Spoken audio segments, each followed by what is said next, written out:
اردو میں سوال انہوں نے یہ کیا تھا کہ اسلام میں مسلمان ہوں ایک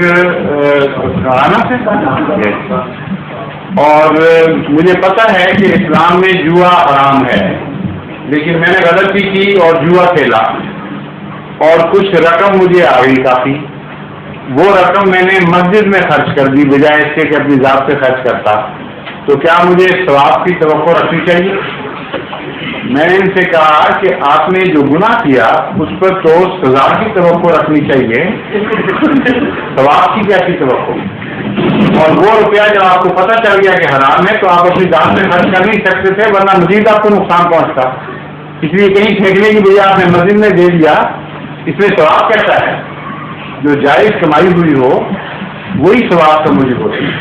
ظہور مہدی آخر زمان